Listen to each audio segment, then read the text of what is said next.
기독교의 주축, 신앙의 주축이라고 얘기했을 때는 예수 그리스도에 대한 내용입니다. 우리가 이것이 예수 그리스도의 복음의 중심이라고, 우리 기독교의 중심이라고 우리는 알고 있고 믿고 있습니다. 우리가 여러 가지 성경 공부가 있죠. 나름대로 이런 성경 공부, 저런 성경 공부. 그 성경 공부들이 주로 인도하는 내용이 바로 이것입니다. 예수 그리스도가 누구신지, 그분이 무엇을 하셨는지에 대한 내용이죠. 그것이 이제 좀 더 구체적으로 나아가면서 예수 그리스도 그분이 우리의 인간의 역사 속에 왜 임하셔야 됐는지, 또한 그분이 돌아가시는 의미가 무엇이고 그분이 우리들에게 주는 소망이 무엇이는지에 대해서 좀 더 이렇게 구체적으로 이렇게 하면서 폭이 좀 넓어져 가는 것입니다. 그런데 우리가 좀 생각해야 될 것은 뭐냐면, 예수 그리스도의 그 복음의 중심이라는 예수 그리스도, 그분이 오셨고 부활하셨고 승천하시고 재림하신다는 그 모든 것들이 그 자체적으로 중요한 것 외에 분명한 것은 그것을 인도하시는, 그 사건을 인도하시는 하나님의 손길에 대해서 우리는 좀 생각해 봐야 된다라는 것입니다. 사랑하는 성도 여러분, 복음이라고 우리들에게 주어진 것은 그냥 갑자기 어느 날 갑자기 우리에게 떨어진 것이 아니라 하나님의 계획하심과 인도하심과 성취하심의 그 손길을 위해서 지금까지 이루어진 것입니다. 그러므로 우리가 성경 공부 말씀을 공부할 때, 묵상할 때 보면 계속적으로 우리가 좀 깨우쳐야 되는 것은, 제가 앞서 말씀드린 것처럼 하나님의 역사하심과 인도하심과 동시에 우리가 알아야 되는 것이 무엇이냐면 하나님의 시간, 때라는 것입니다. 하나님의 때. 이게 우리 신학적인 성경으로서 얘기할 땐 주로 카이로스라는 단어를 얘기를 합니다. 카이로스라는 단어. 한번 여러분 들으신 분들 계실 것입니다. 하나님께서 우리를 향해 정하시고 인도하시는 그 시간, 그 때를 의미합니다. 우리 말씀 하나 보겠습니다. 전도서 3장 1절 말씀 보겠습니다. 같이 읽겠습니다. 시작. 범사에 기한이 있고 천하 만세가 다 때가 있나니, 이때가 바로 카이로스라는 단어가 사용되어 있는 때입니다.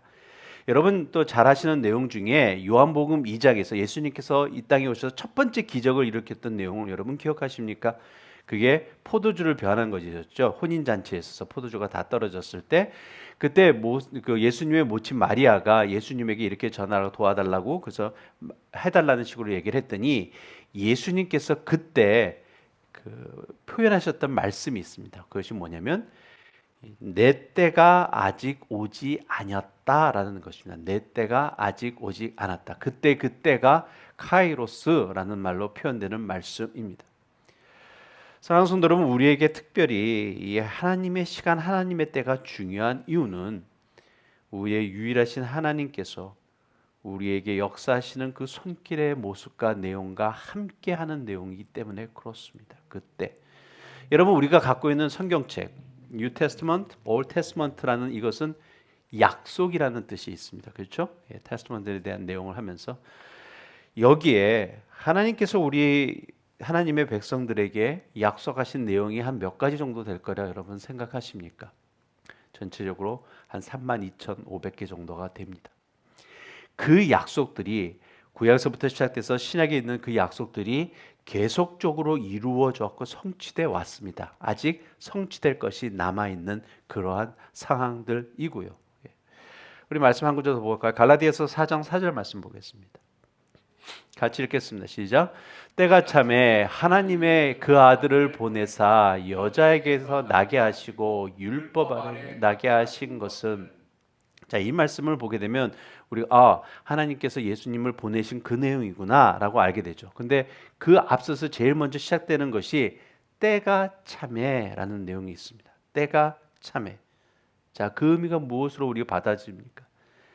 예수님께서 이 땅에 오실 그 때가 됐기 때문에 보내셨다라고 얘기를 하고 있는 말씀입니다. 하나님의 계획하심이고 하나님의 인도하심이고 하나님의 성취하심의 손길이 이 말씀에서 증거되고 있죠. 말씀 한 구절 더 볼까요? 우리 고린도전서 15장 3절하고 4절 말씀 보겠습니다. 같이 읽겠습니다. 시작. 내가 받은 것을 먼저 너에게 전하였노니 이는 성경대로 그리스도께서 우리 죄를 위하여 죽으시고 장사 지은 바 되셨다. 성경대로 사흘 만에 다시 살아나사 자, 여러분 이 말씀을 딱 읽으면 예수님께서 우리를 위해 돌아가셨고 죽으시고 부활하신 내용이구나 라고 우리는 그냥 이렇게 그 내용에 대해서 금방 익숙해질 것입니다. 그런데 이 말씀에서 두 번씩이나 강조하고 있는 내용이 있죠. 그게 뭐죠? 성경대로입니다. 성경대로 이것입니다. 예. 무슨 말씀이냐면 하나님의 말씀대로 이거죠. 하나님의 약속대로이라는 말씀입니다. 성경대로의 말씀이 우리들에게 주어지는 내용은요. 사랑하는 성도 여러분, 하나님께서 말씀하시고 약속하신 그 내용은 결코 땅에 떨어지는 내용 없습니다. 모든 것이 이루어졌고 또한 이루어질 것입니다.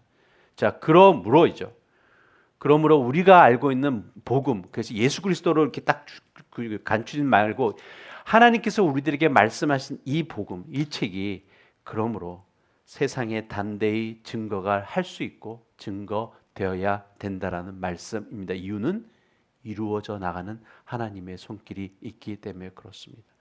그래서 특별히 하나님께서 우리 하나님의 백성들에게, 자녀들에게 나름대로 요구하시는 것이 바로 이것이죠.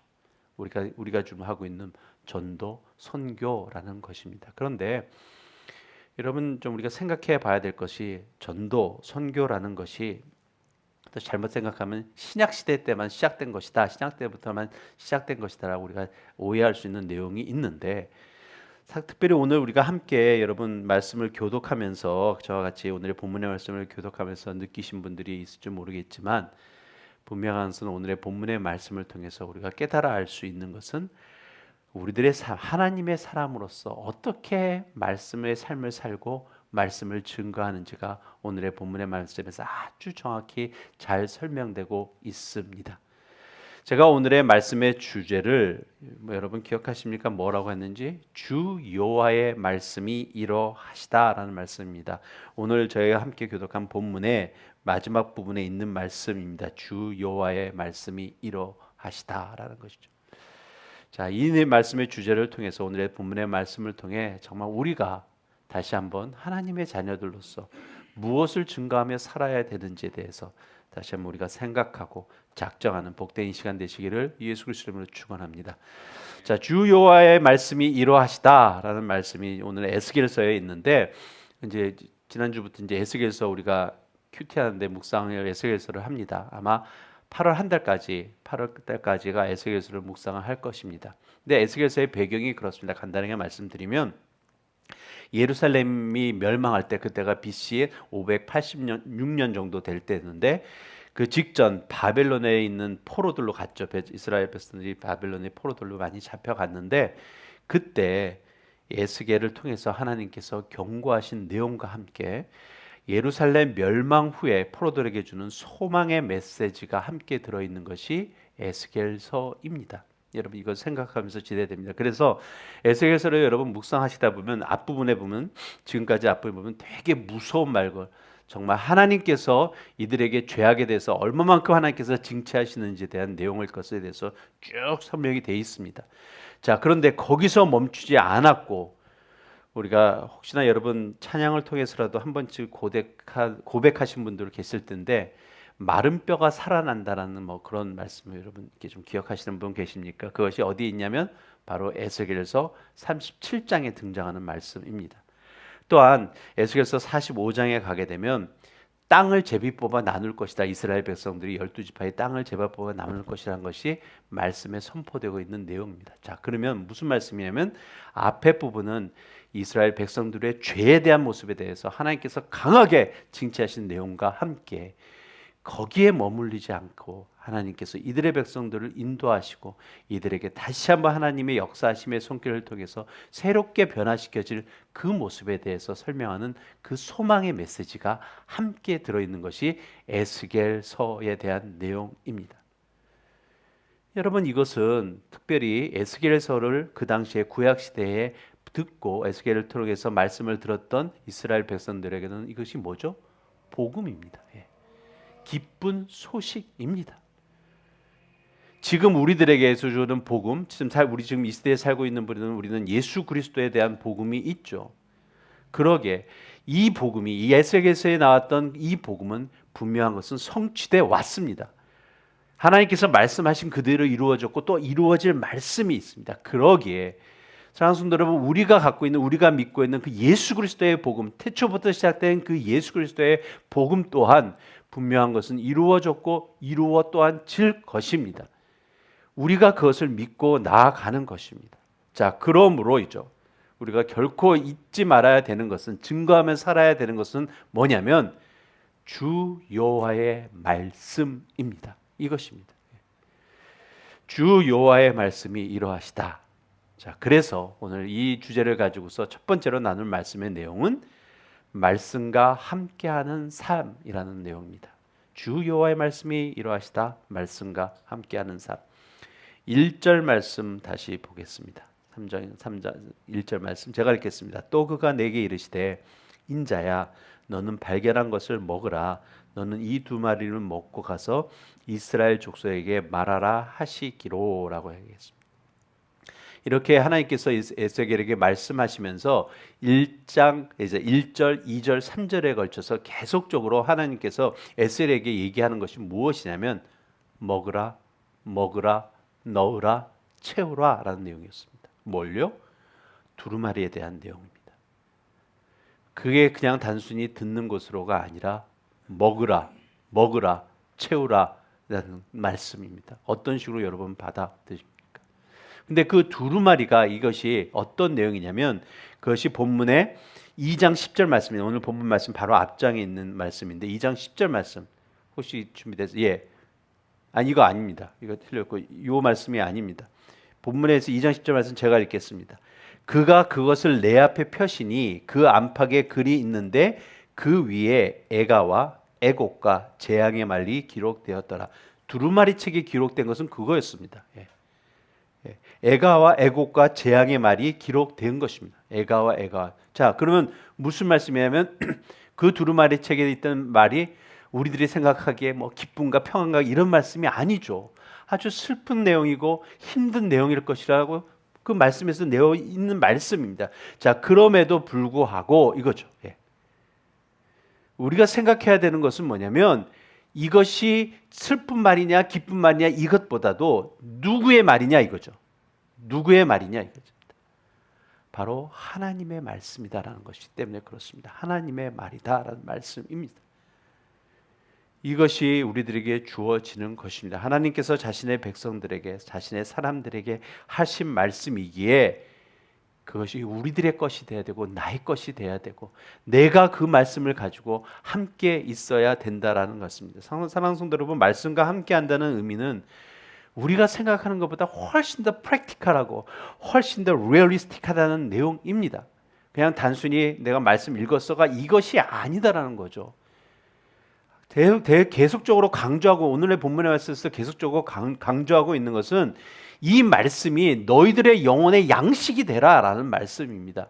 이 말씀을 가지고 니네들이 움직여야 된다는 것이 이것이 너의 힘이 되고 에너지가 돼야 된다는 것입니다. 우리들의 영적 삶을 위해서요. 성도 여러분, 영혼의 건강을 위해서 노력하고 정말 계십니까? 여러분들은요. 우리가 육신의 건강을 위해서는 나름대로 영양제도 먹고 때로는 운동도 하고 어떤 뭐 클럽에 들어가 가지고서 이렇게 운동하는 클럽 같은 데 들어서 돈 들이면서까지 합니다. 예.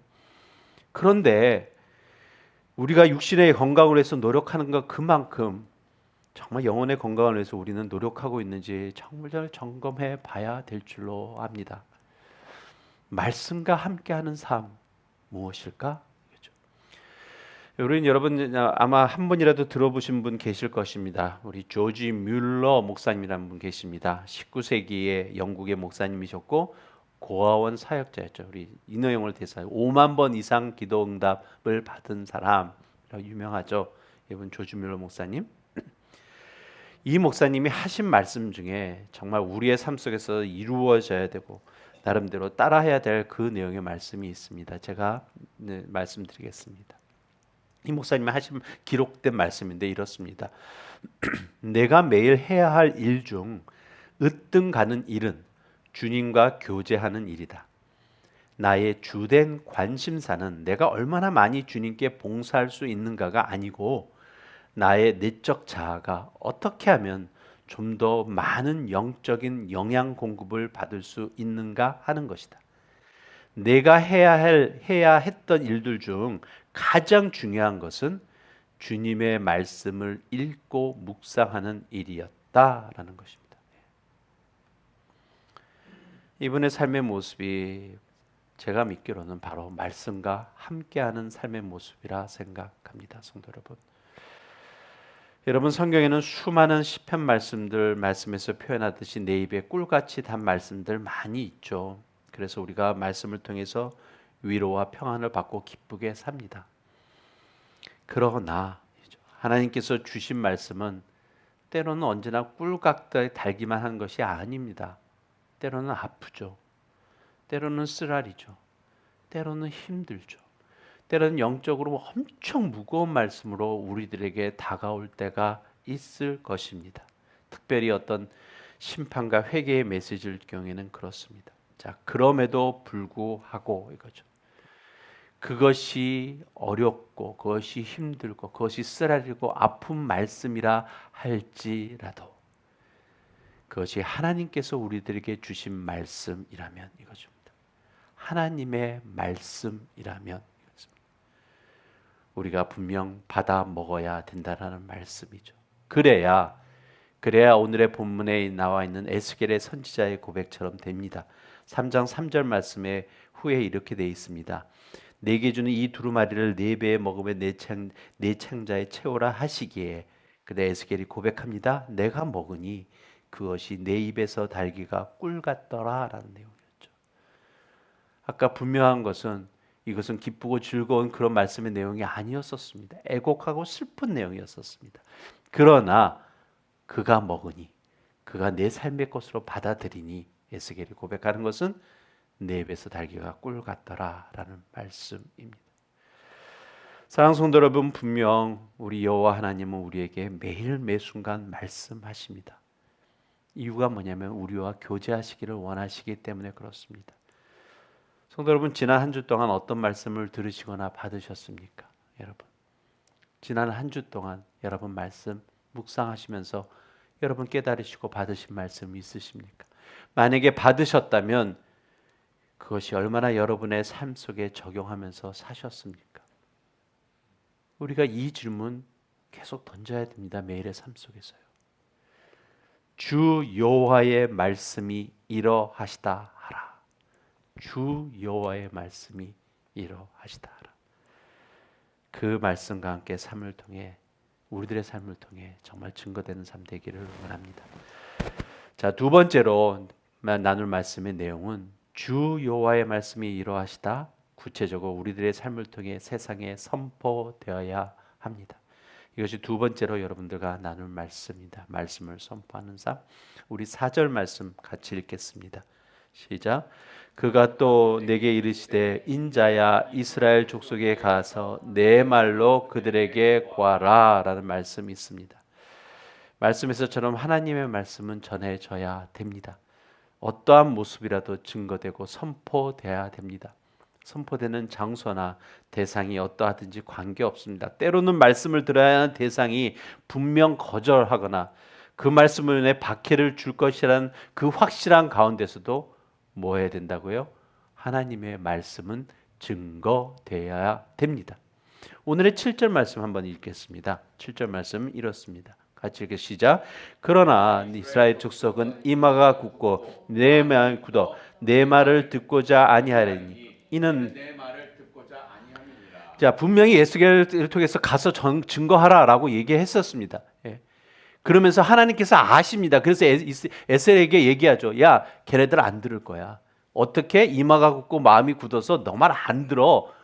자, 그럼에도 불구하고 에스겔 너 가서 하라라고 얘기하고 있다는 것이죠. 그러면서 하나님께서 그 에스겔을 통해서 우리들에게 말씀하시는 것은 뭐냐면 네가 그렇게 증거하고 힘들고 어려운 상황에 갈지라도 너 혼자 가는 것이 아니기에 너는 할 수 있어. 네가 해야 돼라고 얘기하는 말씀이 오늘의 본문의 말씀입니다.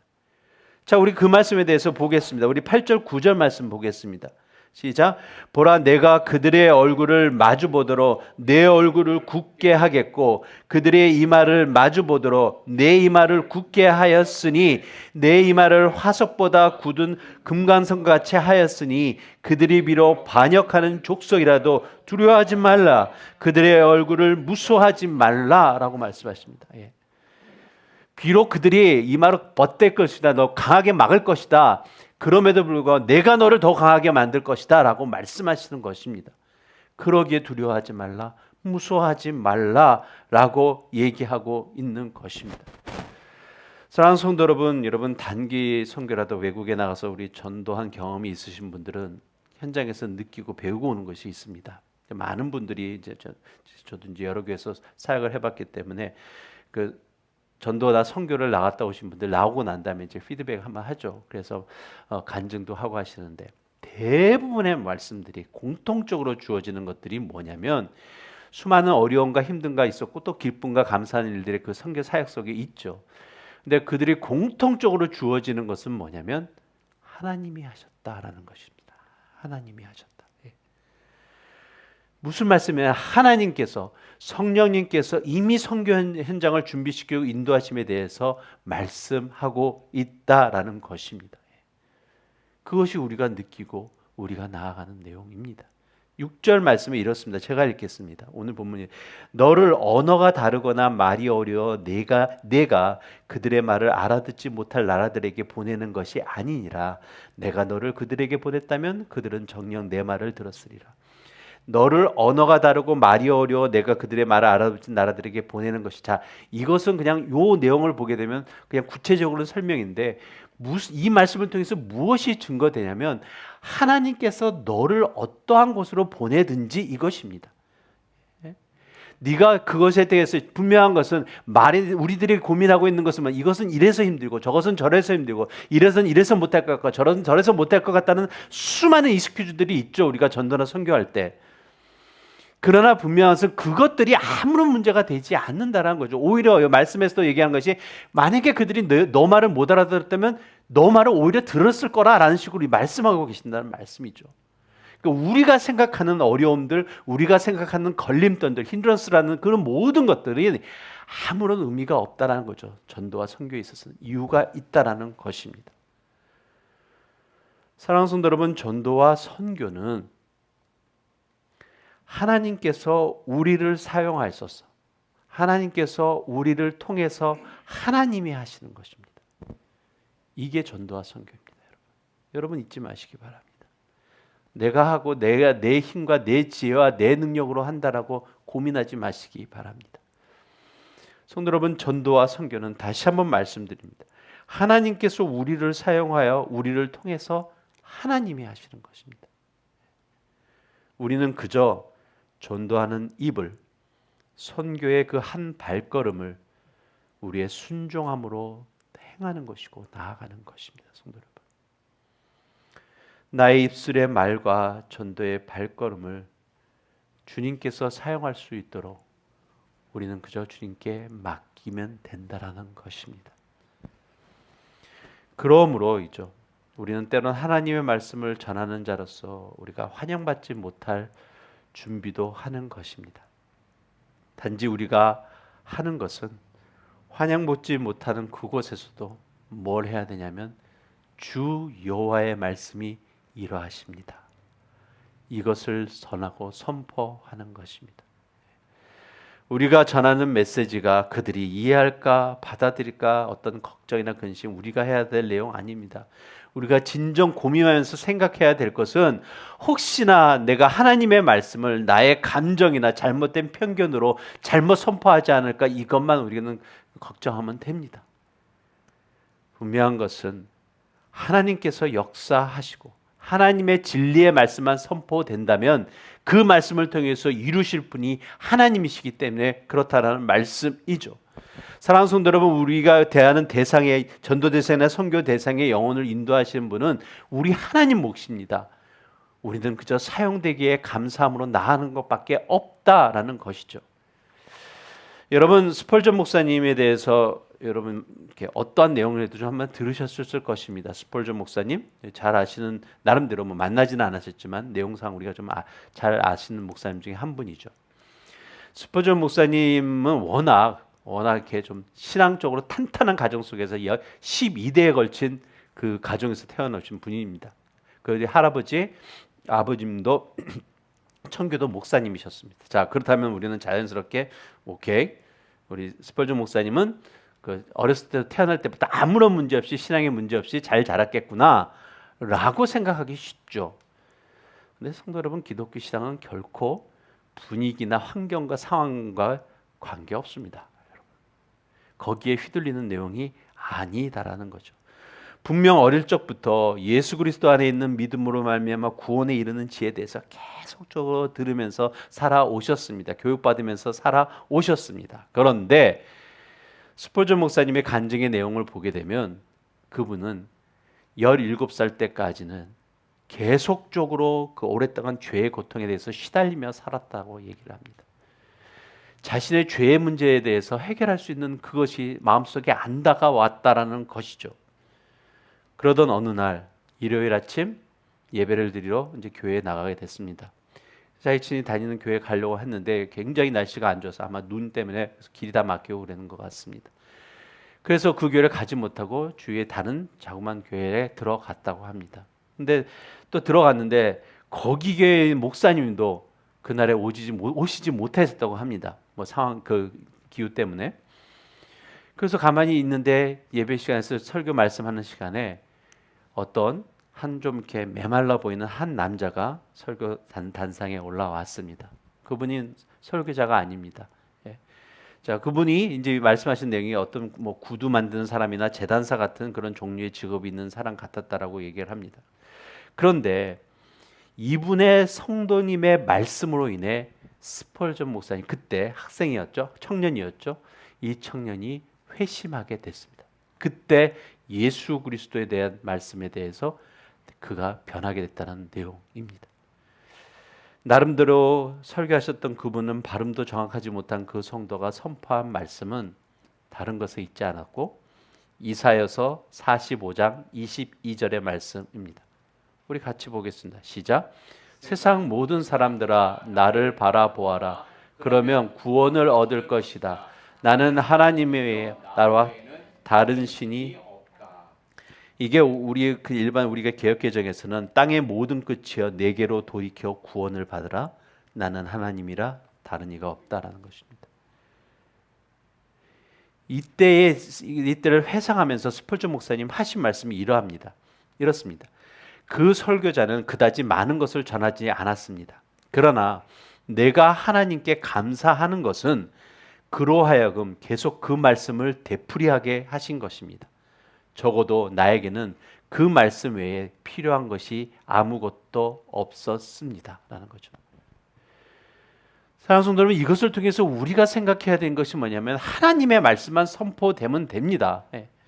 아까 우리 본문의 9절의 말씀을 통해서 하나님께서 두려워하지 말라, 그들의 얼굴을 무서워하지 말라라고 했을 때 그들이라는 것이 단지 사람뿐만이 아니라 우리가 전도나 선교하기 힘들어하는 그 모든 것들입니다. 여러분의 가정이나 여러분의 주변 환경이나 여러분들의 모든 것들을 통해서 근심과 걱정으로서 주어지는 그 모든 것들에 하나님께서 하시는 말씀이 그들을 두려워하지 말라라고 말씀하고 있다라는 것이죠. 사랑하는 성도 여러분, 다시 한번 선포합니다. 우리가 해야 하는 것은 주 여호와의 말씀이 이러하시다 이겁니다. 저와 같이 한번 고백해 볼까요? 우리가 선포해야 하는 것은 주 여호와의 말씀이 이러하시다. 다시 한번 할까요? 주 여호와의 말씀이 이러하시다 이것입니다. 이것이 우리들의 삶의 모든 것을 통해 선포되어야 되면 잊지 마시기를 다시 한번 예수 그리스도 이름으로 축원합니다. 자, 세 번째로 주 여호와의 말씀이 이러하시다에 대해서 나눌 말씀의 내용은 하나님의 말씀을 신뢰하라라는 것입니다. 말씀을 신뢰하는 삶을 살자라는 것이죠. 우리 지난주에도 우리 피로 목사님이 설교하신 주제 마지막 부분이 이거였었죠. 말씀을 신뢰하라라는 것입니다. 기억나실지 모르겠지만 다시 한번 우리가 깊게 생각하고 실천해야 할 주제라 믿습니다. 사랑하는 성도 여러분, 하나님의 말씀을 신뢰하십니까, 여러분?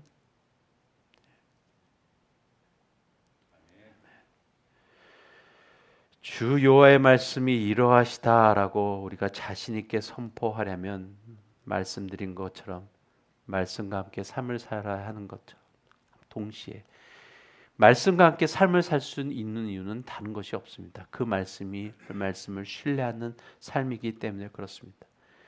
그러기에 제가 지금 질문 드렸던 것처럼 내가 하나님의 말씀을 정말 믿고 신뢰하느냐, 이 질문 우리는 좀 던져야 됩니다. 매 순간에.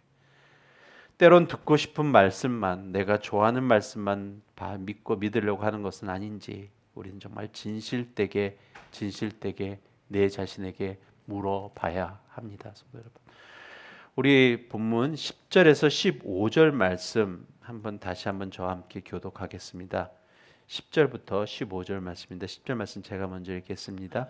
또 내게 이르시되 인자야, 내가 내게 이를 모든 말을 너는 마음으로 받으며 귀로 듣고 사로잡힌 내 민족에게로 가서 그들이 듣든지 아니 듣든지 그들에게 고하여 이르기를 주 여호와의 말씀이 이러 때에 주의 영이 나를 들러 올리시는데 내가 내 뒤에서 크게 울리는 소리를 들으니 찬송할지어다.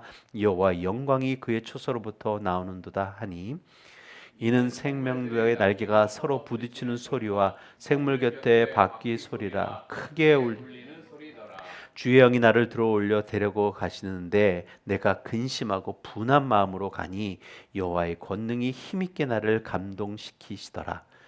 이에 내가 데라비에 이르러 그 사로잡힌 백성 곧 그 발강가에 거주하는 자들에게 나아가 그 중에 두려워하며 7일을 지내니라. 우리가 말씀을 통해서 12절하고 14절에 보게 되면 공통적으로 등장하는 말씀이 있습니다. 우리가 지금 함께 교독할 때 느끼시는 분 계신지 모르겠지만 주의 영이 나를 들어 올리신다라는 말씀이 있습니다. 주의 영이 나를 들어 올리신다라는 말씀이 있습니다. 자, 이것이 왜 필요했었냐면 에스겔이 그 당시에 뭐하러 가야 된다고요?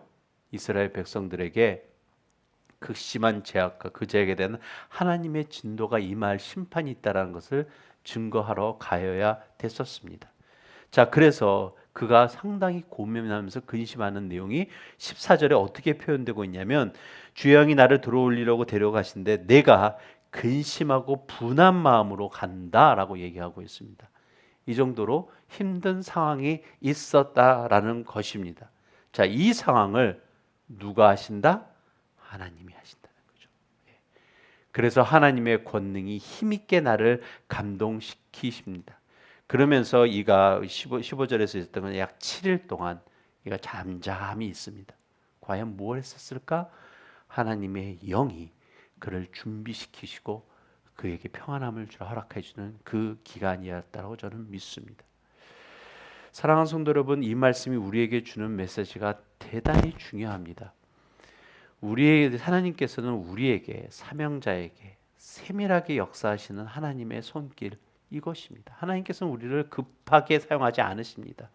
하나님의 때에, 하나님의 시간에 우리를 부르시고 세우시고 준비시키시고 우리를 사역을 감당케 하신다라는 것이죠. 그러기에 이거죠. 하나님께서 우리들에게 말씀하실 때에 우리는 잠잠히 나아가면 됩니다. 여러 가지 상황과 환경이 우리를 짓누르지 않을 것입니다. 왜냐하면 우리는 하나님 앞에서 하나님의 영이 우리를 인도하시기 때문에 그렇습니다. 사랑하는 성도 여러분, 신약의 우리 말씀 중에 사도행전 1장 2장의 말씀에 오순절에 대한 내용이 있습니다. 여러분 기억하십니까?